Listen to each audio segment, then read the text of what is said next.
Okay, let's start. I actually want to start this live today by saying that there is absolutely no reason for me to tell the story today that I'm about to tell. And there's also absolutely no reason for you to listen to the story that I'm about to tell today. But I felt that it was the only way that I could express to you how the importance of letting emotions flow, the importance of allowing them to just be before fixing them. So that's where I wanna. That's the disclaimer for today, that there's no need for the story. And speaking of emotions and allowing them just to be, and that's how this whole thing began for me. It was just allowing them to be, and how it started was just me accepting.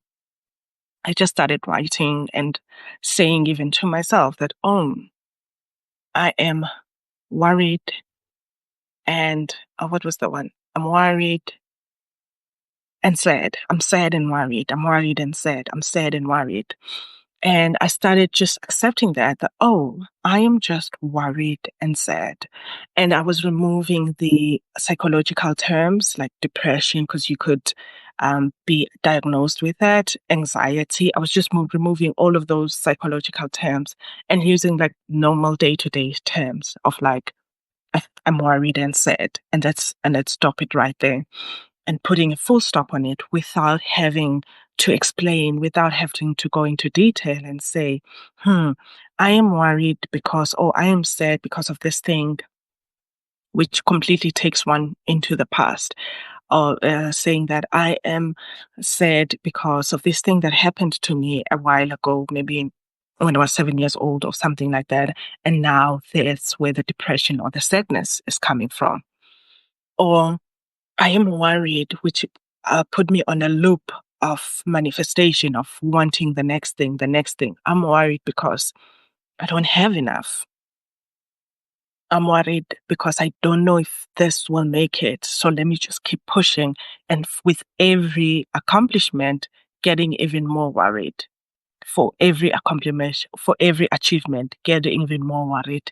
So that was a quite a difficult situation to be in. So moving on from that, to move on from that, then I decided to just put a full stop and be like, it doesn't matter what's going around me. I'm just worried and sad. It doesn't matter. Even if maybe somebody could wipe what happened in the past, could confirm a beautiful and wonderful future, which is what attracted me to religion, because it sort of confirmed this beautiful, wonderful future. That even if a future is confirmed and wonderful, I'd still find something to be worried about.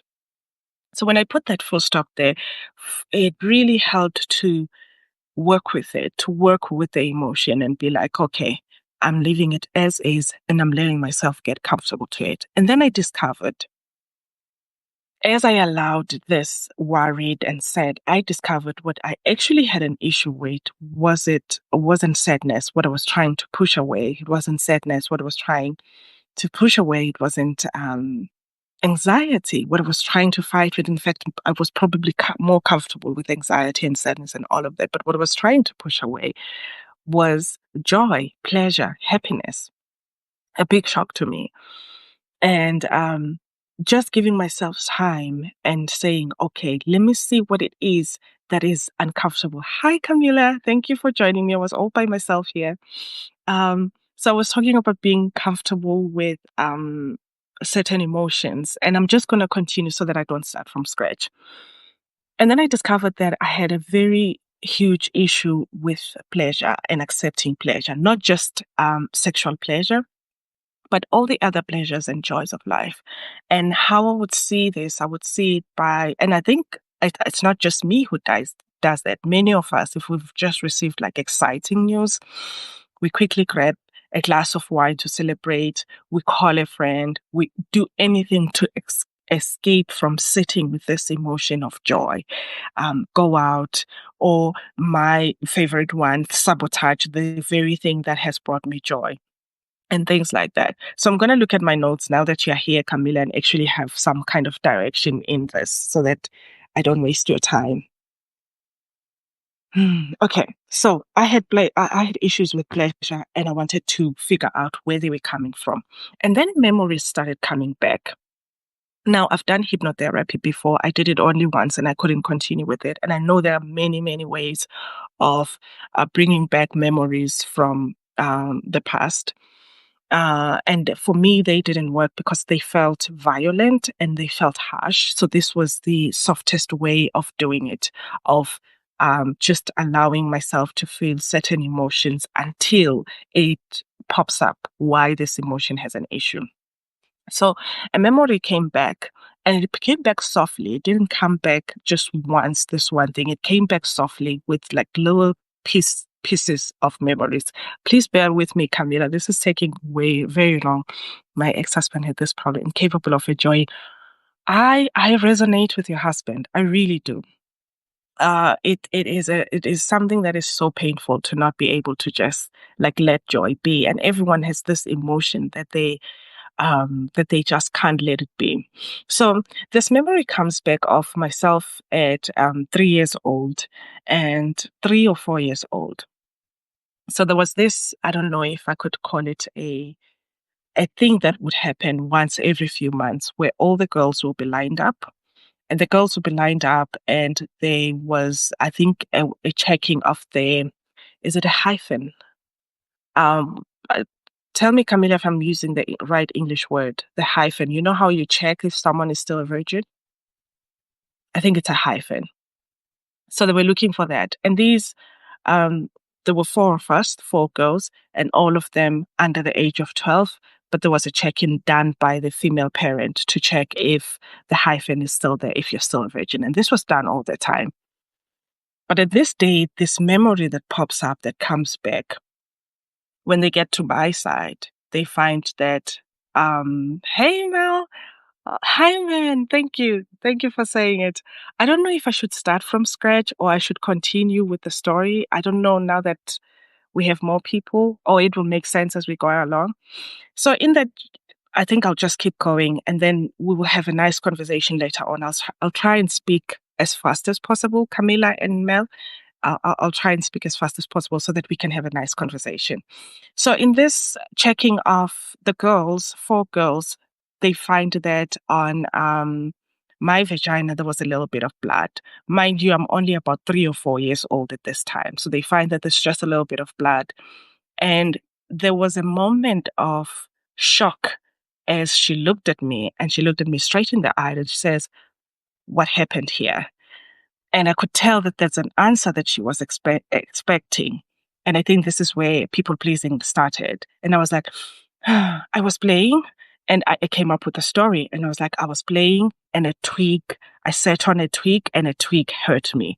And she smiled immediately.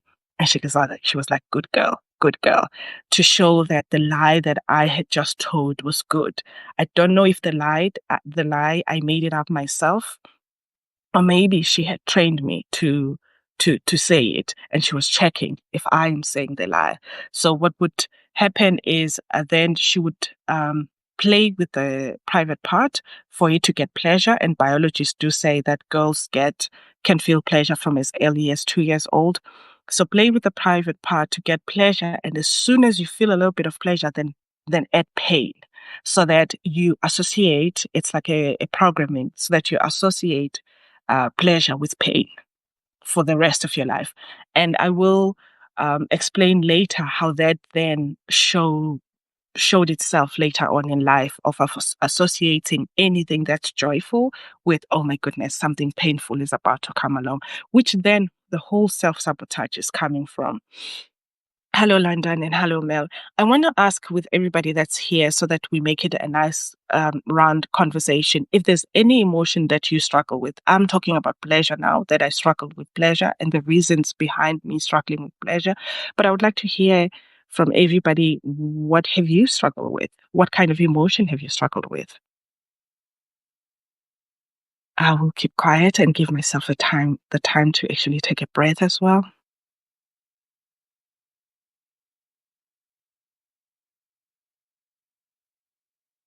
And Camila, if you're still here, if you can also explain how did it show with your husband that he wasn't, how did you see it? How did you see that he couldn't enjoy himself with your ex-husband?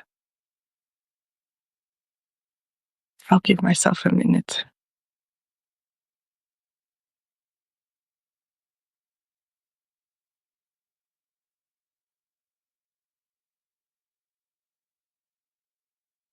Oh, I'm also very uncomfortable with gifts. So Camila says he refused presents, for example. Thank you for that, Camila. I'm also very uncomfortable with gifts. It gets really tough. But continuing with the pleasure thing, I've got some notes here, and we'll come back to that. And I would like to hear yours, Camila, if you are here. Joy, particularly letting go to feel joy. Thank you, Mal. I am on that now, and I think it's so important that it's spoken of because whenever we speak of emotions, we speak about people letting go of anger, anger management, managing their sadness. We hardly hear about managing not really wanting these pleasant emotions and doing things that are self-destructive to get rid of those. Doing things that are really self-destructive to get rid of those. Another thing that I wanted to touch on was how this was showing in my life. It was showing, no problem, no problem. I'm gonna be fast. Camila needs to leave soon, no problem. So for me, it was showing by whenever I start, I cannot tell you how many times in my adult life that I've packed up a truck and picked up all my things and sent them back to where I grew up because it just felt like I had come to a place of beauty, of wonderfulness that I just had to pack it up. Even this beautiful Sunday letters and um, the newsletter that you are in right now. I started it in 2017, but I cannot tell you how many times I crushed it down and started from scratch. After building a beautiful audience, then I'll just crash it down and start from scratch. And that came from literally being trained because this was not just abuse, this was systematic abuse to program that anything you have, you'll come and bring it back home. And that's what I wanted to tell about that story. It's just a well planned and well systematized way of making sure that as you grow up, you always bring stuff back home. You always take your last shirt and give it to the next person. It was just to ensure that. And then it came from that. Now, coming back to listening to our emotions, I would like to hear from anybody that's here.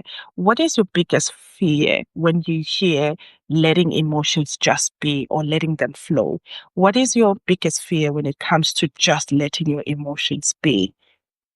What do you feel would happen if you do that?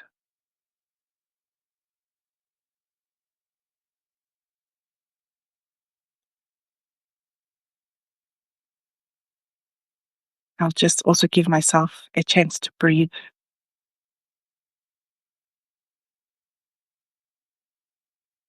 We have about maybe 5 minutes and then we are done.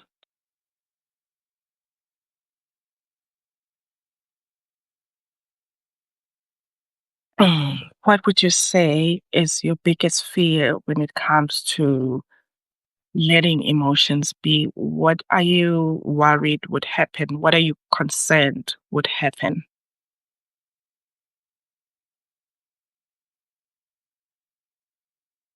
So while we wait for an answer there, the reason for this life was really for me to tell this story and how I got to remember an event that happened to me at a very young age through letting my emotions be, through just accepting that this is the emotion that's going on right now.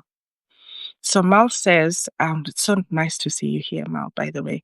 Mal says that the emotion becomes overwhelming, not being in control of the, w- why would you need to be in control, Mal? Sorry to ask a follow-up question, but what does this control help you? How does it help you? So he says that the emotion becomes overwhelming, not being in control. How does this control serve you? And what happens if you are overwhelmed by an emotion? And if anyone else wants to jump in, please do. if I haven't chased you away yet.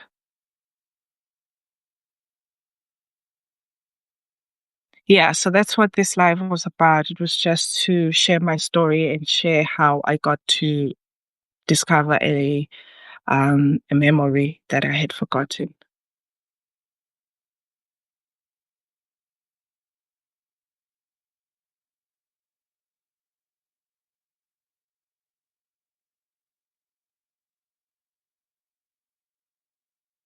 So I'm just taking a breath before we do some closing comments. All right. Okay. Camila, don't worry, we're about to do closing comments just now. I think it's the fear that it'll trigger a negative reaction in others. And exactly. Exactly. So Mal says, I think it's the fear that it'll trigger a negative.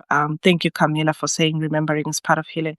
I think it's the fear that it will trigger a negative reaction in others, and I then become unsafe. Perfect. Exactly.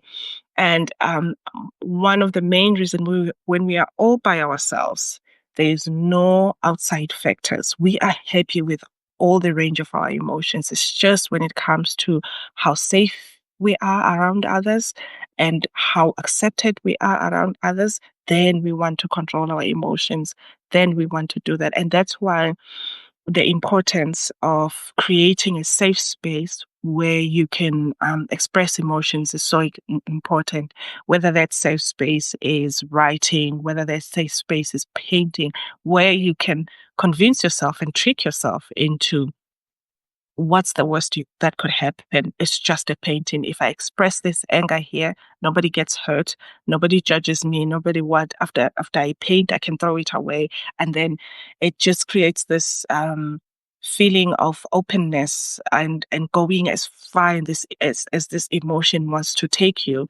Because I believe a lot in that emotions are here to guide us, that they're our guide. They will tell us where we need to turn, where we have taken a wrong turn, where our joy is, where our potential is. I feel like they can really be our guide, and to block them just so we can feel safe is not doing ourselves a favor. So thank you for sharing that, Amal. And just to say one last thing about what Camila is saying, that remembering is part of healing.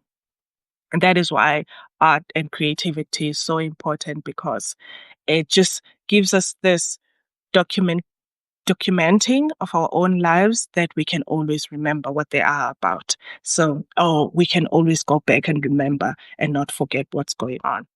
So I think we'll stop here. And I was supposed to have another live with Sandalo this evening, but we won't have it anymore. But this was sort of to lay the groundwork on the live that we are going to have with her.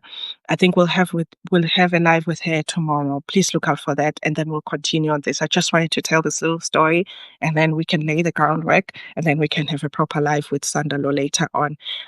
Thank you for being here, guys. Camila, thank you for being here, even though you're going to work. Marl, it was beautiful to see you. I haven't seen you in a while.